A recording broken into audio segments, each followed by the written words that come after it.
So next part that we will discuss today is conditional probability. So first of all, conditional probability means what type of probability we are addressing or what type of idea we are addressing. Let's get an theoretical representation of that.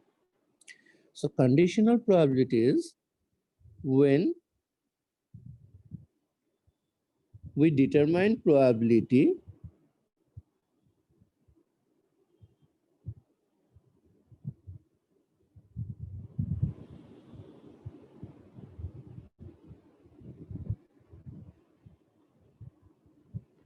of any event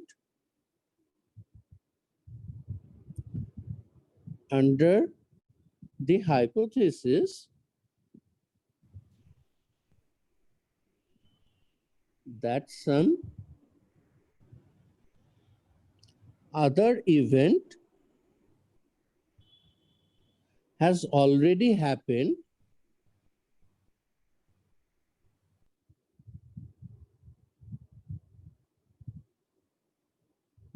then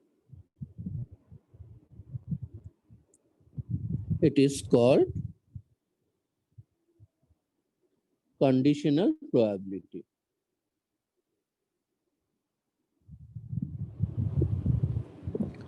For example, say E is a random experiment. Okay. And under the random experiment E, there are two events, A and B.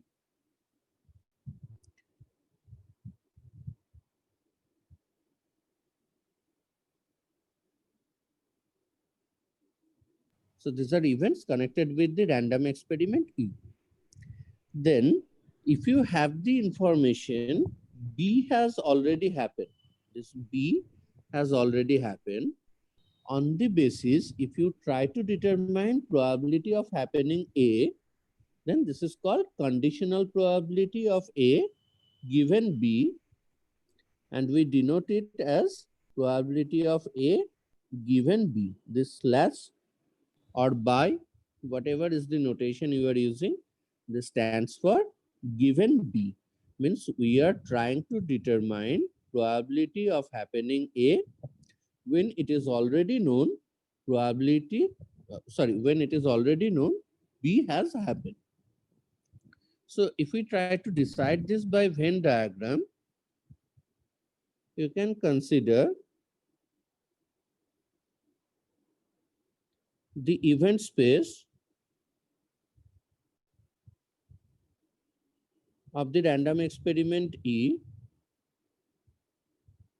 when marked as S. We are marking it S of E. The moment you have the information B has happened,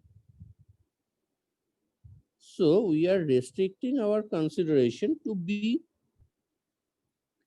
Now anything outside B is need not to be addressed.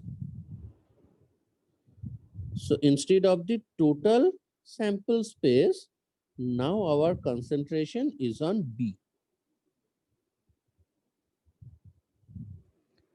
And you want to know probability of happening A. Say this event was A.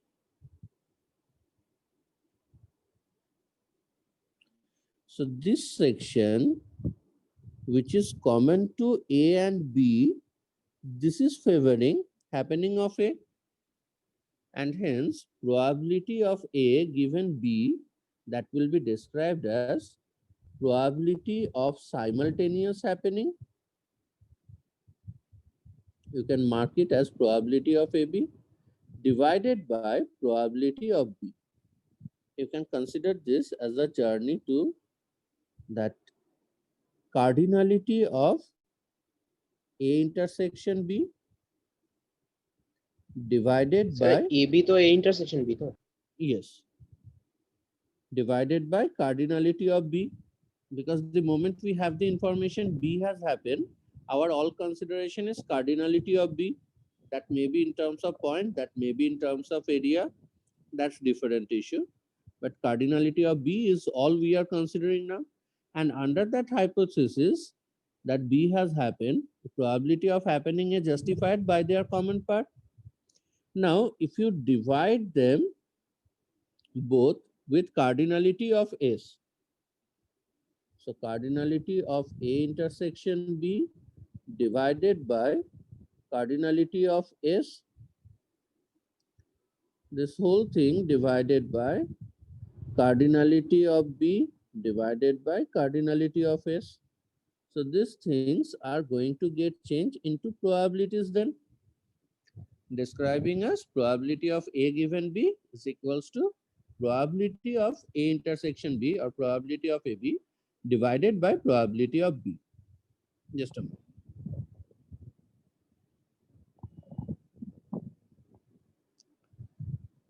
So that means from here we can say probability of AB, if I mark this as some number 1, or let's just highlight this firstly.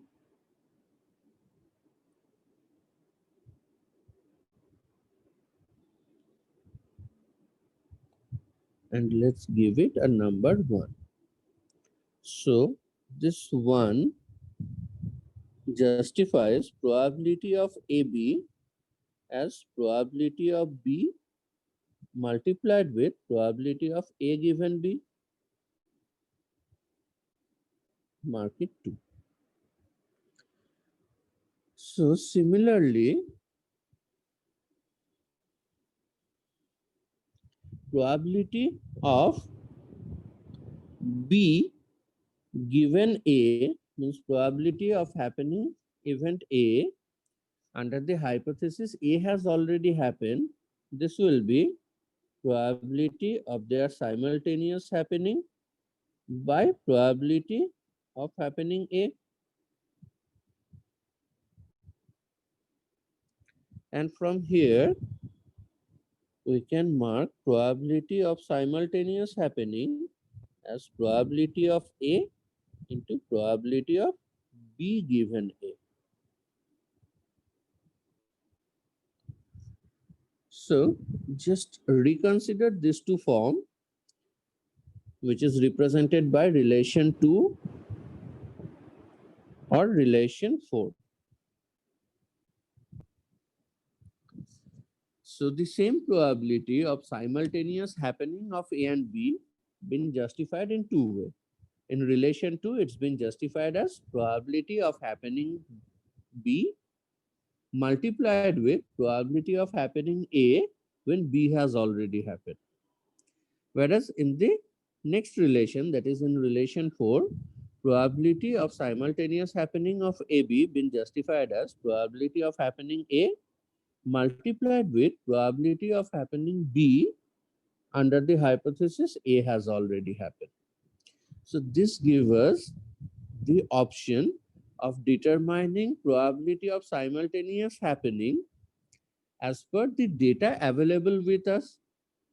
Okay, we can go as per the relation 2 or relation 4 as per our available information. As well as we can incur a general multiplication rule. Firstly, write down multiplication rule.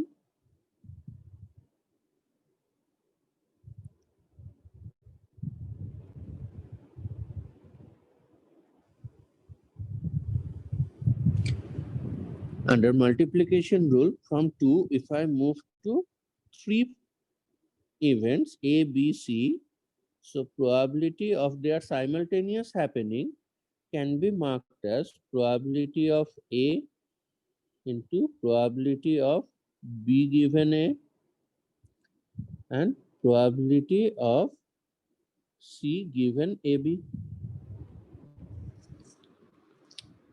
So from the same idea, we have incurred this form, that probability of simultaneous happening of 3 events A, B and C, that can be justified as probability of A into probability of happening B given A multiplied with probability of happening C given AB.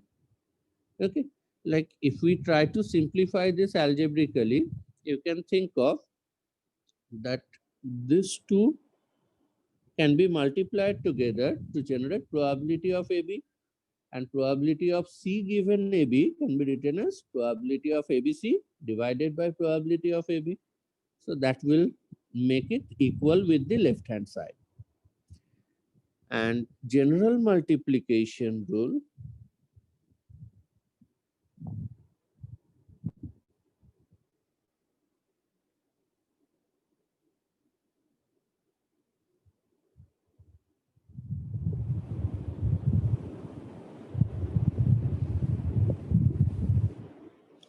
that says probability of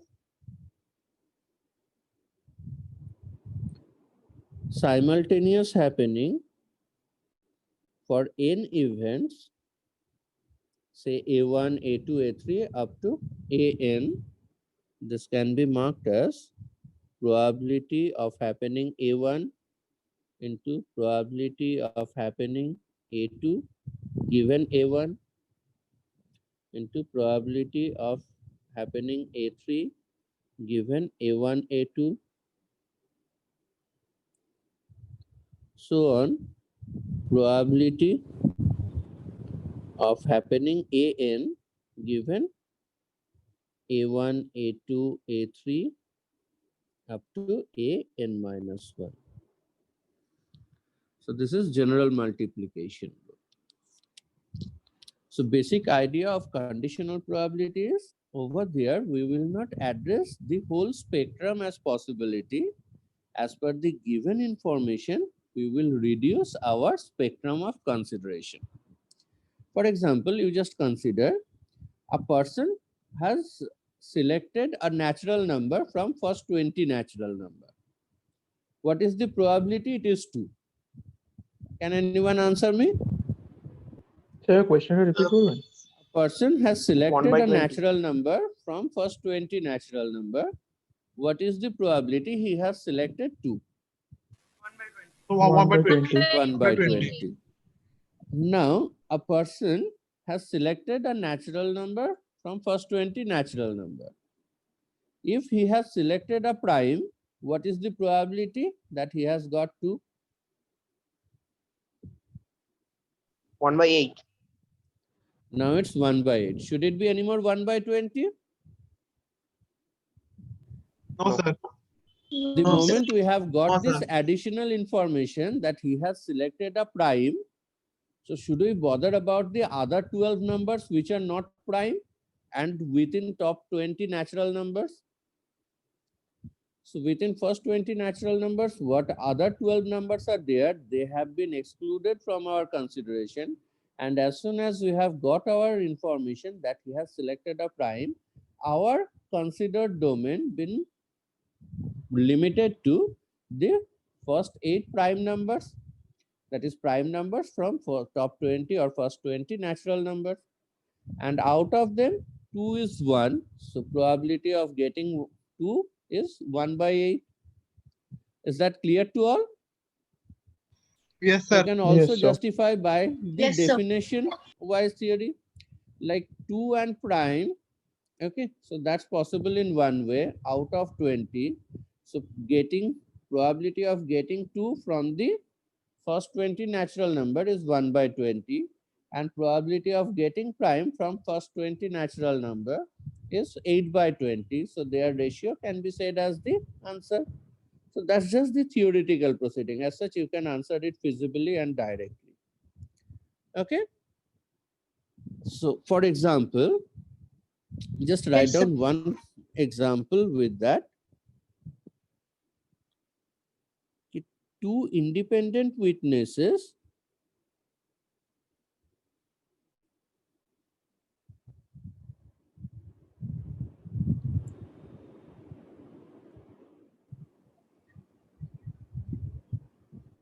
speak truth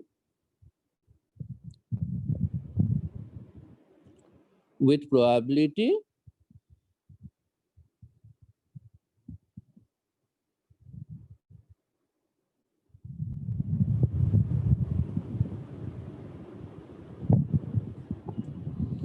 X and Y respectively. they agreed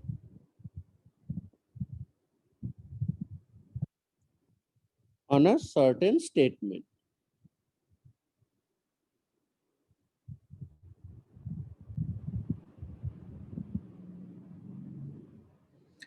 Find the probability that the statement is true.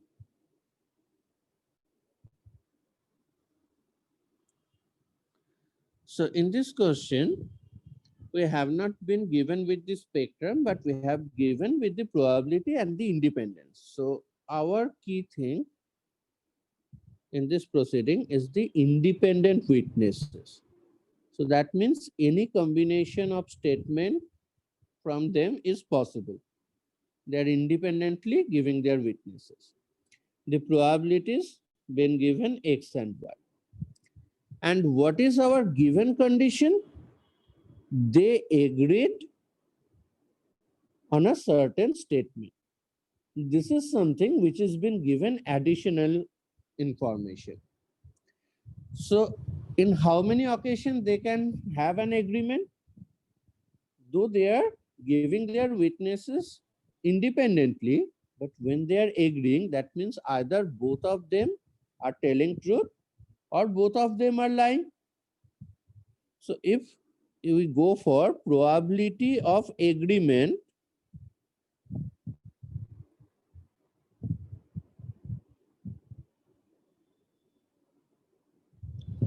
that is possible through both of them telling truth or 1 minus both y of them are lying. And out of that, which section favors the being truth form? XY. XY. This part. So required probability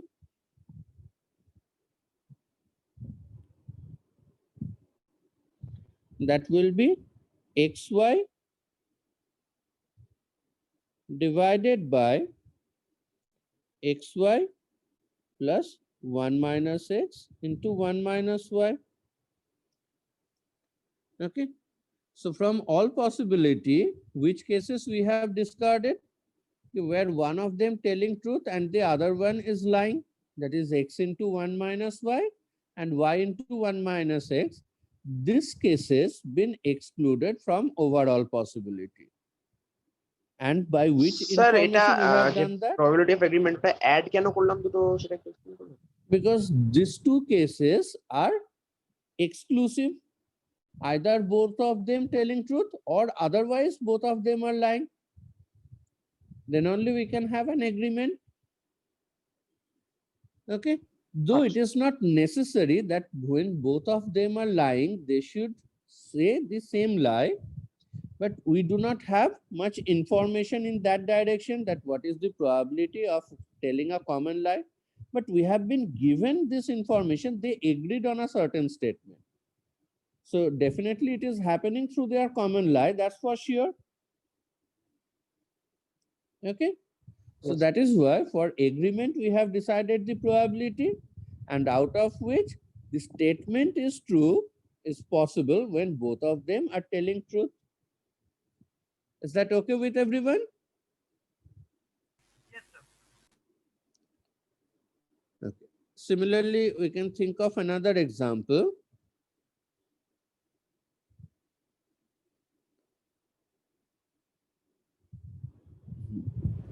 Go for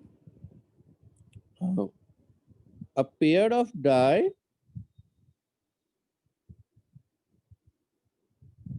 is rolled. If an even sum of face values been observed,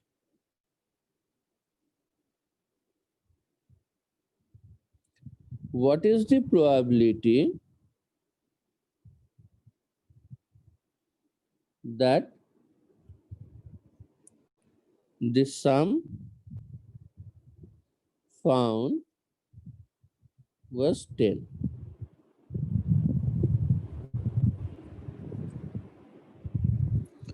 So what is given condition here?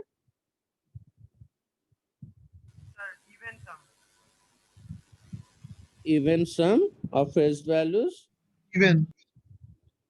Okay, that's been observed. So that's given.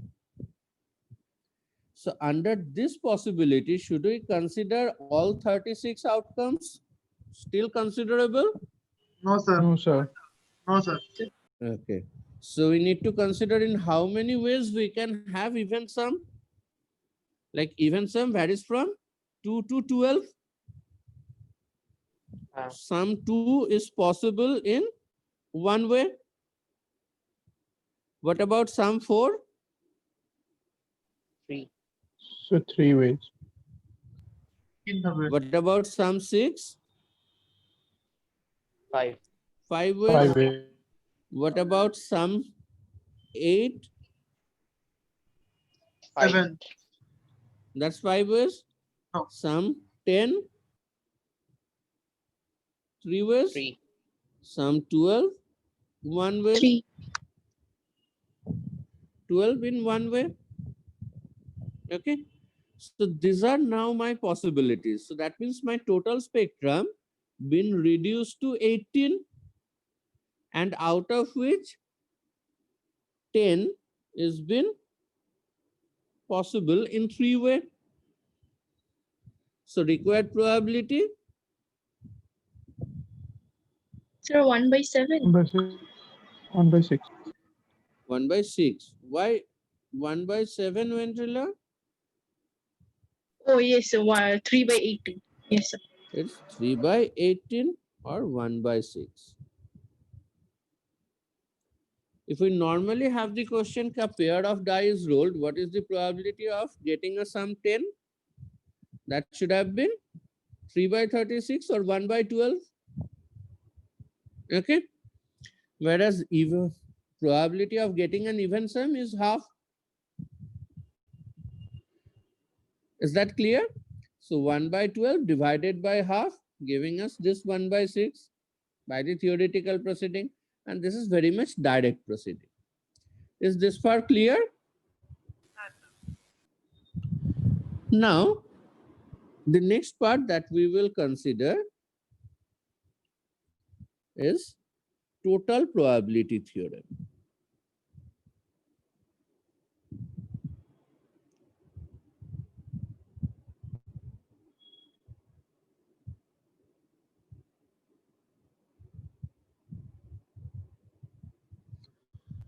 So what is total probability theorem? Say we do have an event space. This has been marked as S.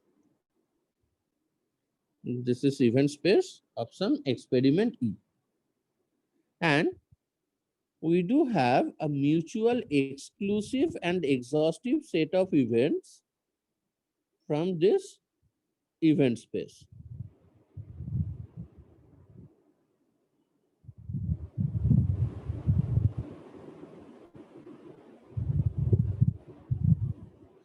So these are been named as A1, A2, A3, A4, A5, A6, A7. So for the timing, in this particular format, we are considering that this is mutually exclusive and exhaustive set of events. That means union of this I is equals to 1 to 7. That will be the event space itself. That's for exhaustiveness. And exclusiveness can be confirmed by AI intersection AJ is null. That's visibly true. Now, if I consider any random experiment X,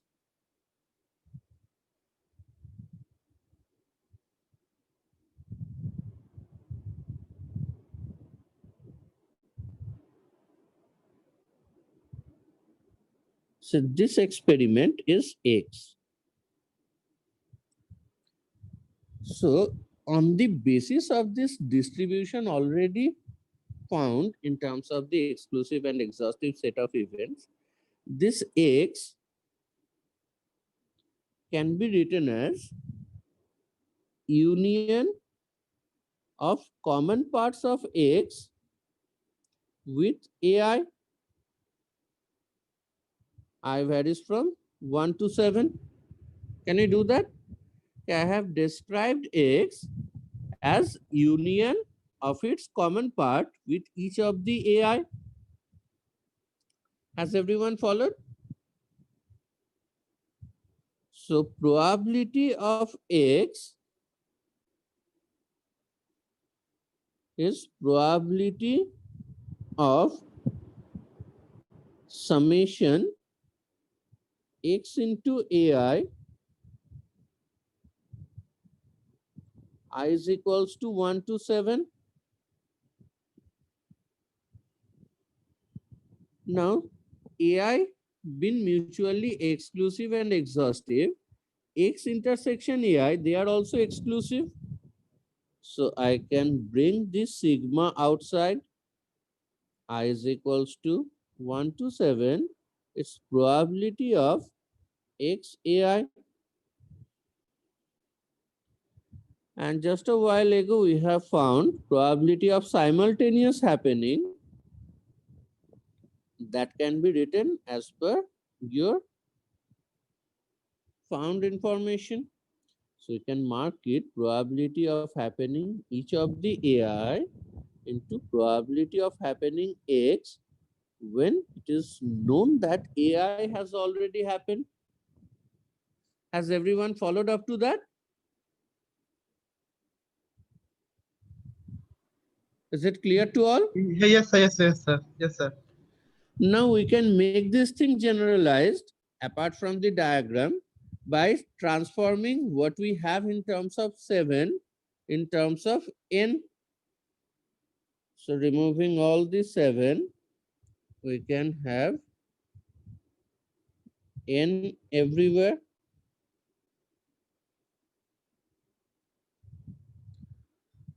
Okay. So if we can divide our sample space or event space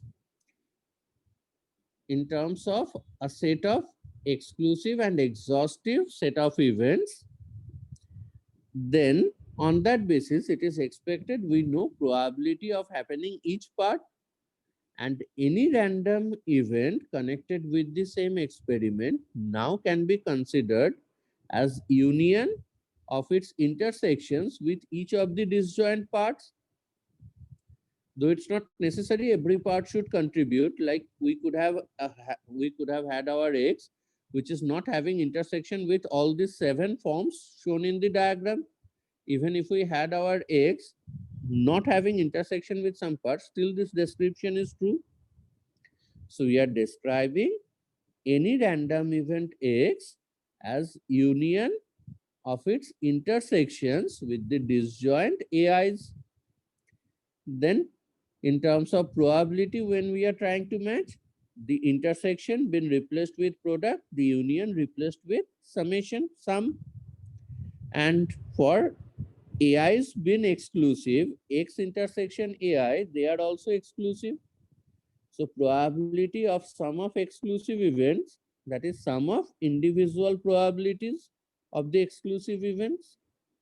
And then probability of simultaneous happening been replaced with probability of happening AI into probability of happening X on the given hypothesis that AI has already happened.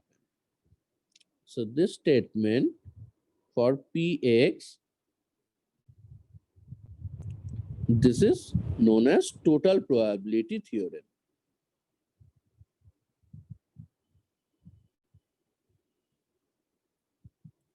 Okay. Sir On the x basis, সবসময় sample স্পেসের ভেতরেই থাকবে তাই তো? obviously, if it is an event connected with the random experiment, it should be something from the event space itself. Okay. Sample space কি exceed করতে পারে না? No, if it can exceed sample space, so that means what sample space you have considered, that's wrong. Like, can you consider a die been rolled and something been found which incurring a face value other than first 6 natural number? No. So that's how you define sample space. What is sample space? It is the collection of all possible outcomes. So even ahead of that, can there be an outcome which is not there in the sample space? No, sir. So that means it can never exceed sample space. It can always be, if you consider any event connected with that random experiment whose sample space been addressed, so it has to be something within that, a subset of the sample space. Okay, the certain event has the largest possible outcome, that is the whole of the sample space. Okay, but it can never exceed, because if it can exceed in any way, in that case we might have opportunities to get probabilities more than one, which is not possible. Okay, is that understood? As Yes, sample sir. space is the collection of all possible outcomes, so whatever we might consider, that has to be from the sample space itself. কিন্তু sample স্পেসের ভেতরে কোন একটাকে ছেড়ে দিতে পারে। Yes, definitely. That is very much possible. Like you can consider this type of form.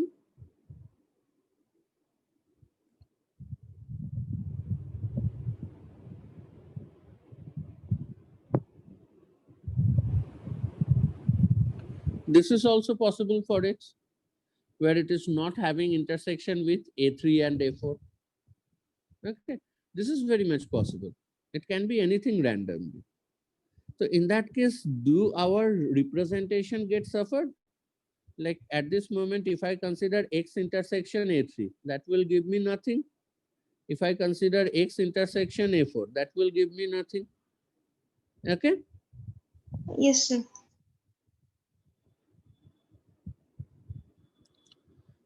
Okay. And on the basis of total probability theorem, the next thing that we address is inverse probability theorem or Bayes theorem.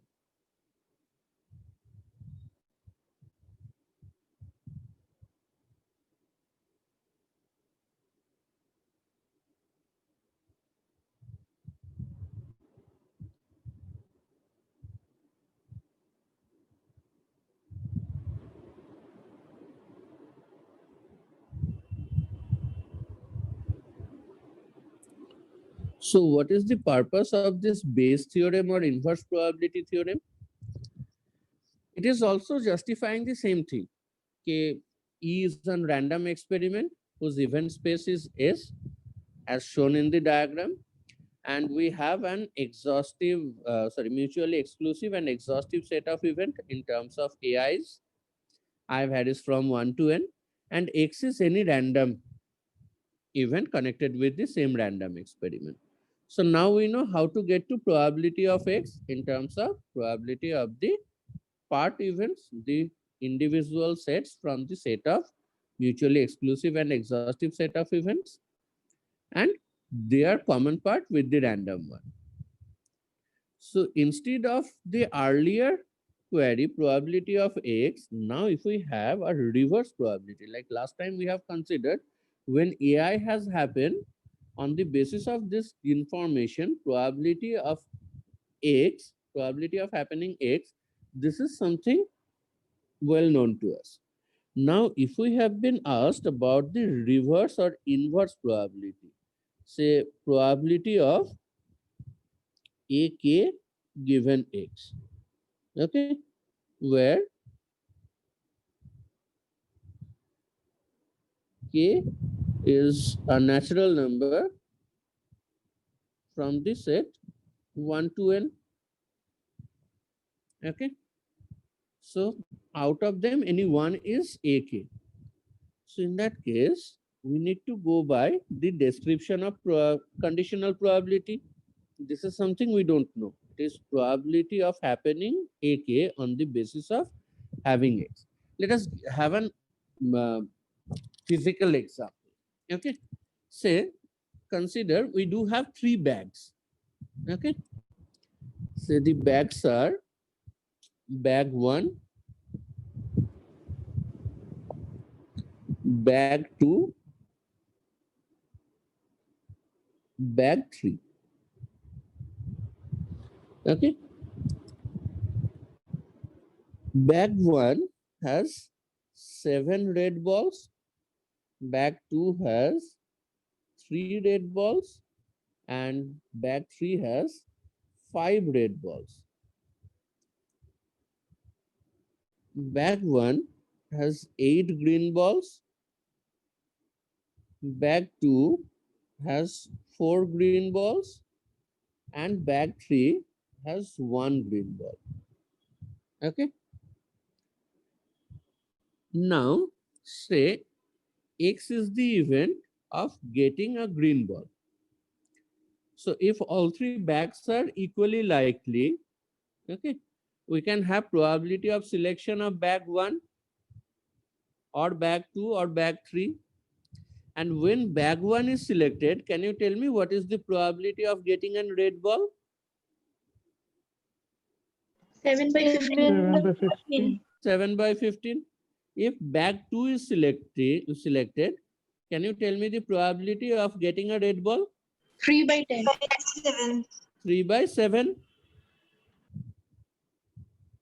If bag 2 is selected, probability of getting a red ball will be 3 by 7. 3 by 7. If bag 3 is selected, then probability of getting a red ball. 5 by 6.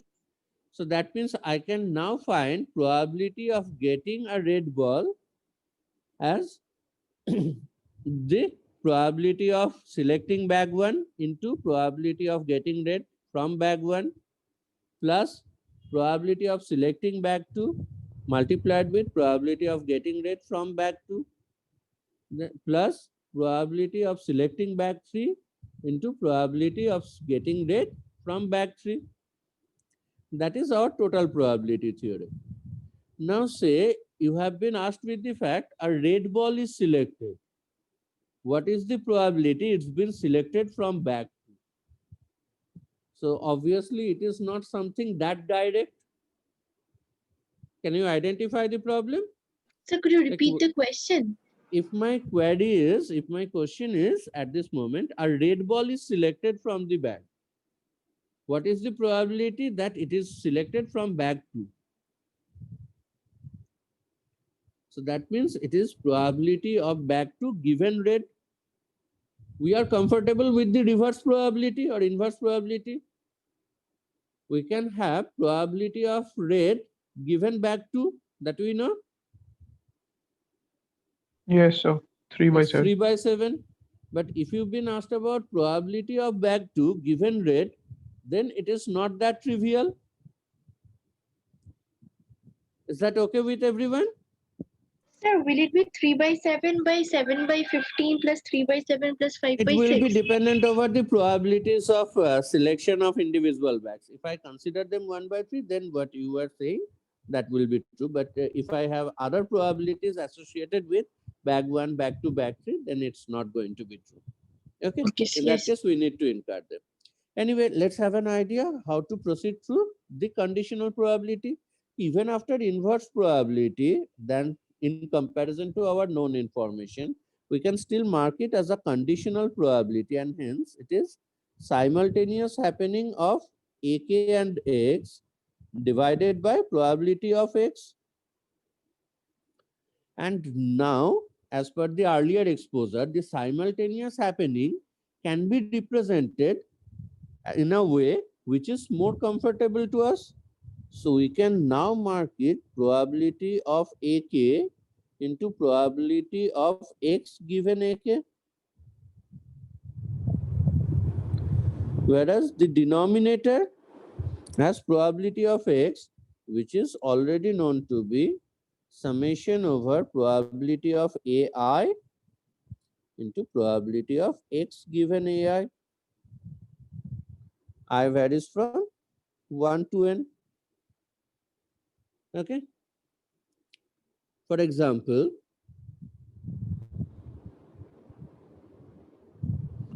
say in an examination,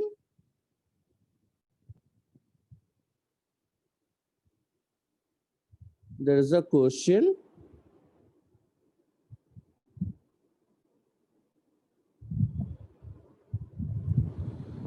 with 4 given option,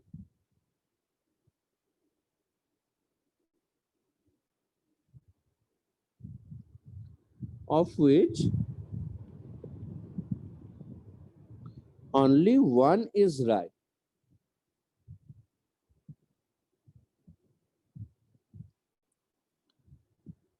The probability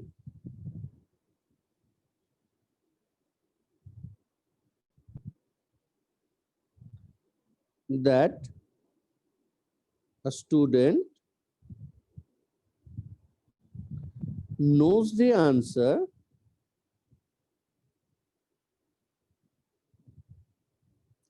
is 0.4.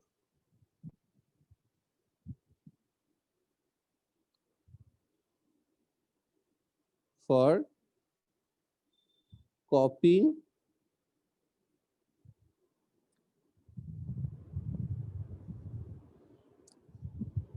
guessing or leaving, the probabilities are respectively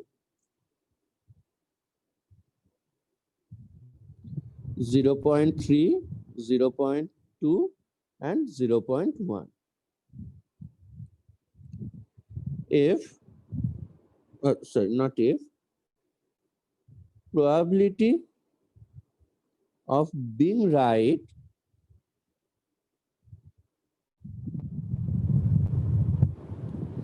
when copied is 0.6. The student,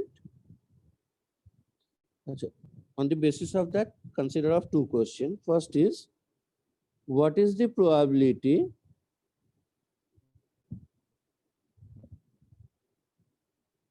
that the student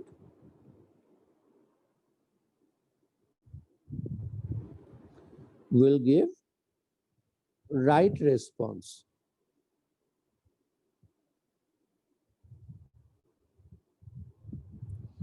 And second question, if the student has given right response,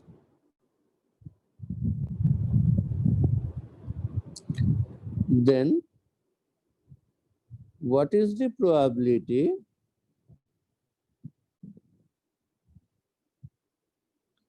he copied?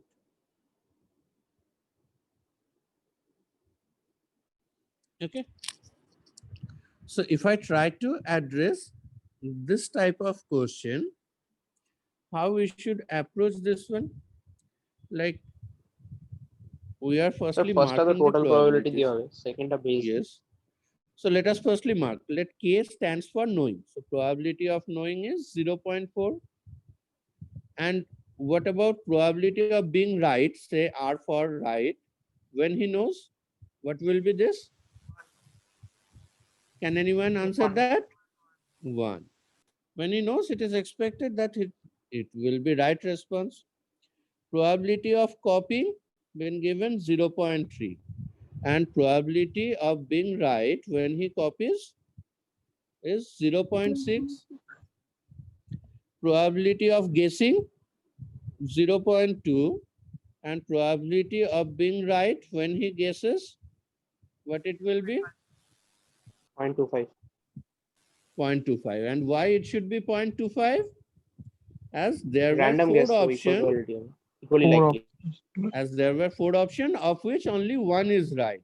If we had 1 or more options right, then what should have been probability of right being a guesswork? Given a guesswork? No, if there would have been 1 or more options right, it should have been 1 by 16. 15, not 16. All wrong is not an option. 1 by 15 Acha, will be the answer. Okay. So if it would have been a one or more options correct type question, in that case, when he guesses, all 15 possibility of the answer should have been equally likely and probability of being right when guesses would have been 1 by 15. Anyway, as it is single correct, over here 4 options of which one is right, so 1 by 4 or 0.25 is the probability. Probability of leaving the question is 0.1, and when he leaves the question, is there a chance of getting Zero. right response? No, Zero. sir. So that's 0.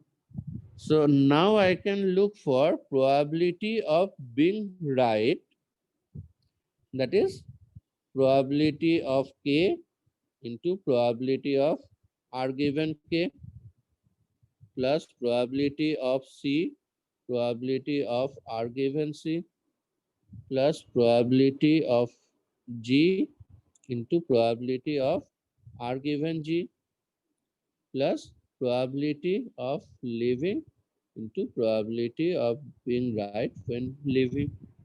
So you can put down all the values. It's 0.4 plus 0.18 plus 0.2 into 0.25. So that's 0.5, 0.05. And last one is 0. So that means we are getting 0.63 is the probability of being right. Now, if we get to our second query, that is probability